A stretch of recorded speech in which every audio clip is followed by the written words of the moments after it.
How's it going, guys? It's your boy JoJo's Whips back with another video.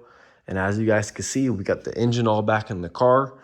The build has changed quite dramatically since the last video. I don't know if in the last video I had mentioned it, but I actually ended up going with 1mm bigger pistons. So it has 82mm JE pistons in it now.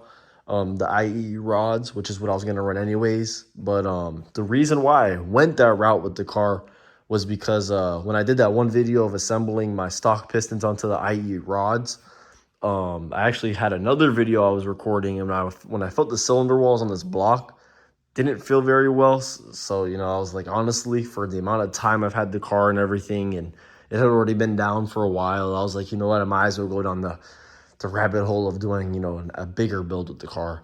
So the car now actually also has two 8 heads as well, which that was a part of the plan anyways. So, the original setup was just going to be stock pistons, IE rods, and then two 8 heads. But now the engine's pretty much fully built. New oil pump, pretty much everything on the car is pretty much new except the steering pump. I was going to try to buy a new one. That way then technically everything on the motor wise was brand new. But they're back ordered, and I think it said they don't have no time frame on when they're going to have more in stock. So I'm just running that one for now. The reason why I wanted to change it out as well was the shop that had the car before, they put too tight of a belt, so they actually cracked the mounting brackets that are on the steering pump. So maybe I could find somebody selling some of the brackets. But when one does become available, I'll probably just end up picking one up. That way I just throw it on. What else have I changed? Oh yeah, now I got a Project B5 intake manifold, which I already had before, but now it has a Hemi throttle body. I had them weld on the fittings this time around because on the other one I had drilled them out and put some I think it was like 1/4 inch NPTs in them. So and I honestly didn't think that they held in very well. So now they got the welded in 4EN and then a -10. Now I thought that this was going to be it is running for my brake booster, because from what I had saw is that they usually bypass this whenever they do a Hemi throttle body. So I didn't think I was going to have my brake booster port still there. So which when I had said that in the email when I was getting this one done, they should have advised me that it still had it, but it is what it is. I feel like it looks cleaner like that anyways, and then that's blocked off. I was even thinking maybe too I could run the brake booster hose back to the brake booster, and then I could even run this as my vacuum for my catch can. That way then I can eliminate this hose. It'll be a shorter run. But, it'll be pretty easy to swap that out if I do plan on going that route in the future. Let me see. What else is different? Did a bigger air intake this time around. I don't know if you guys noticed when the car was running before, the air intake was like half the size of this, so it looked pretty funky when you would look at it. What else? I'll get the little flashlight out. We got -8 feeds now going into the rails. I had a -8 line coming from the fuel pump already, but now I have the feeds going into the rails because before I had it reduced. So before it was a -8 going to 2 -6s into the rails. Now it's -8 into the rails now. What else? A CSF radiator, spall fan. Let's see what else. I'm trying to see what else is different now.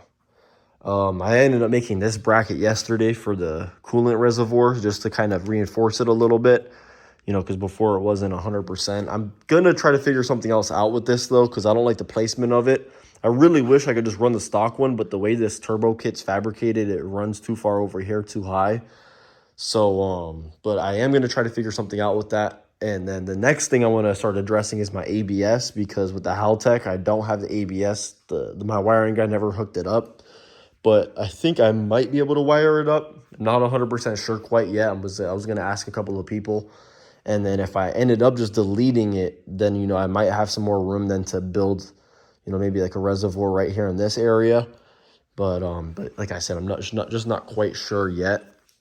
I got my oil cooler up in there with the AWE carbon shrouds. It came out phenomenal. So what I have over here now is a Mishimoto oil cooler. Behind it, I have a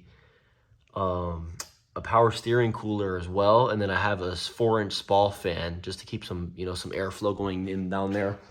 I am gonna get a AC condenser for the front. I haven't done that quite yet because I'm just going to run it without AC for now.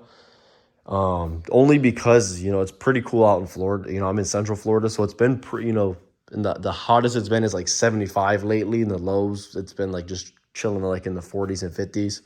So I'm like, you know, I don't really need the AC now, and plus it'll kind of delay me a little bit on, you know, getting that all settled in with the Haltech and doing all that. But before, the way the setup was before, I had a CTSV radiator, or not radiator, heat exchanger ran right here. And it looked kind of funky when you looked at the car. So now it's going to be a lot cleaner. So now when you pop the hood or, you know, anything, you'll only see the AC condenser here when it's there. And then because I changed my intercooler heat exchanger down on this side. So you see it down there, the Mishimoto logo with the EWB carbon duct. And so pretty much it's a nice run. It drops down there. The line runs straight down there. You can see it. And then it's a nice short run then on this side going straight into the intercooler. So it's a lot cleaner of a setup. You know, it took a lot more time, but, you know, since the car was down for so long, you know, I had plenty of time to build the brackets and everything myself. And it honestly came out very good. I'll say for that much. But so yeah, the car runs and everything now. I haven't driven it quite yet. I'm just waiting on Brad to hit me up. That's Brad Watkins. So then that way we could finish out the tune, and then, you know, we could go on the first drive and whatnot. And then I'm just waiting for him to hit me up when he's got some availability.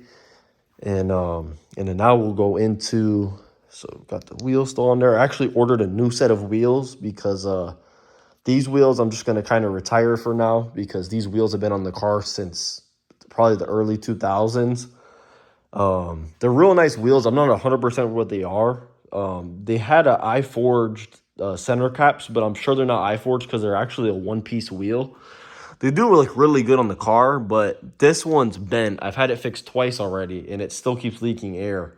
So, and honestly, I'm just going to retire them, you know, and then what my plan is to do with them is to get the whole wheel powder-coated black. And then, well, first to get this one fixed, because it's this side that keeps leaking. And then the other set of wheels, I'll do a wheel review whenever they come sometime next month.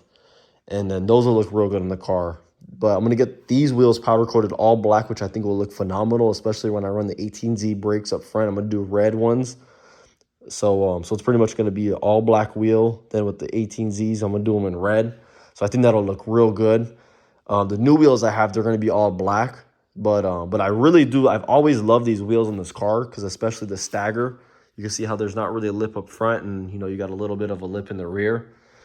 And then so yeah, so that's the next goal to get accomplished, is I got to get my 18Zs on here.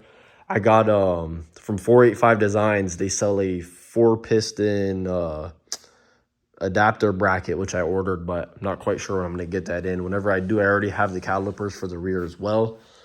We'll move on to the interior. So as you guys can see, I got some Recaros in here now from a B6, I'm pretty sure. I can't remember if they're from a B6 or B7, because they're very similar. But I was kind of gonna wait on ordering these. I've been keeping an eye on eBay, and then somebody probably an hour and a half away from me ended up listing these two for sale on the OfferUp marketplace for only $350. So as soon as I seen them listed, I literally, it was like 6:30 at night, and I was getting ready to like just go to sleep, and then I was like, let me go on marketplace real quick. And I saw them, and I woke up immediately, because I've been watching some seats, these exact seats on eBay for a little bit now. And, you know, usually they're like, you know, like between like $1,500 to a couple grand just for the two fronts. And especially in this condition, you know, the bolstering's a little messed up right here, but I'm perfectly fine with that. The seats that were in here were pretty messed up. I got my carbon trim all done. You know, it looks real good in here now. And then I got the door cards done as well. Let me see. I'll open the car for you guys so you guys can see what it looks like. Got that done in suede, so you know it looks real nice. And got the RS6 style door handles. I think that's what they are, if I'm not mistaken. I can't remember.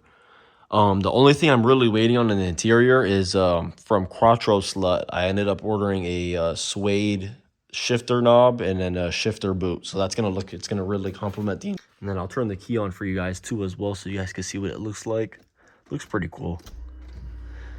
Although you guys have already seen it, but That, you guys, if you guys hear that running, that's the water pump for the ice tank I have in the trunk. But you see, it looks pretty cool in here.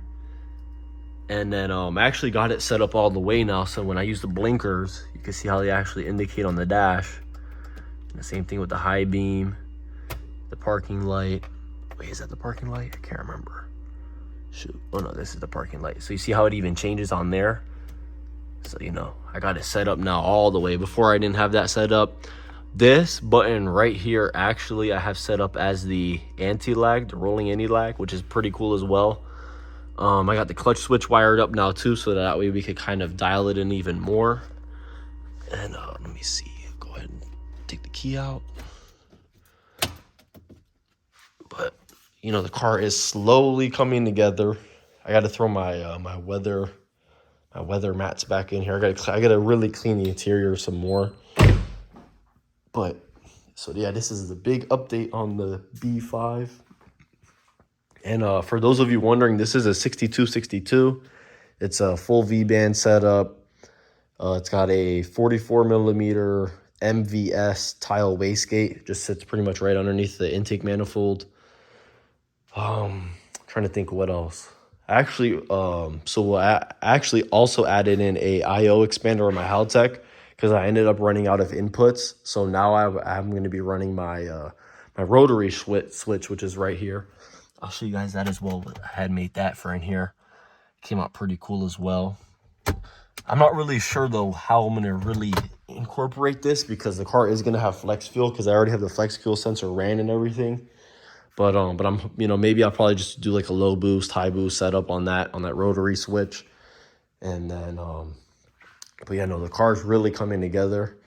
I am missing the passenger side headlight because there was a guy I had sent it to do a nice carbon duct on it. But I got to hit him up again because he had told me it was going to be done like a month ago. I hit him up a month ago. He was like, oh, give me a week. And then, you know, I texted him and he just hasn't been responding. You know, thankfully I had sent him, you know, just because these are the depot headlights. So, you know, they're not too expensive. But, you know, obviously just don't want to be throwing money away. But I do have the stock headlights as well, too. But I did crack one of the tabs, but I did epoxy it, so it should hold. So if I need to run it, you know, if I need both headlights or whatever, if I get in trouble or something, you know, I'll throw the other one on. But hopefully I can get that in here pretty soon too, because, you know, it'll be pretty cool having that nice carbon duct there so we can get some more airflow to here. In the meantime, I'm going to run it like this so, you know, I could just get as much airflow to that air intake as possible. And then, so I added the IO expander into my Haltech though. So because now I have a rotational idle set up. It's not set up yet, but it's already wired. I already have my wired. The rotational idle button's actually going to be the old fog light button since I'm not running the fog lights anymore. So when I hit that button, you know, the car will have rotational idle. And so, you know, it'll sound pretty cool whenever I have, you know, do little videos and whatnot of the car. And then the flex fuel sensor I have into the IO expander. And what else do I have going to it? That rotary switch that's in the glove box. So that would be my map switch essentially. And then pretty much I have a few inputs left. So in the future, if I ever want to run anything else, although pretty much right now with everything I have, I shouldn't really need to run anything else into it. Oh yeah, the GPS sensor as well is what I'm running into it now. I'm trying to think what else. I'm pretty sure that's just about it. But yeah, so hopefully in the next video, I'll do a startup for you guys and then hopefully some driving clips. You know, I've been just really waiting on Brad to hit me up to let me know when he's ready. I've been just waiting on that text because the car is literally ready to go. Oh, shoot. The car is literally ready to go. But if you guys enjoyed today's video, if you think the car came out pretty good, please hit that like button. You know, don't forget to comment and subscribe. This is JoJo's Whips, and I'm out.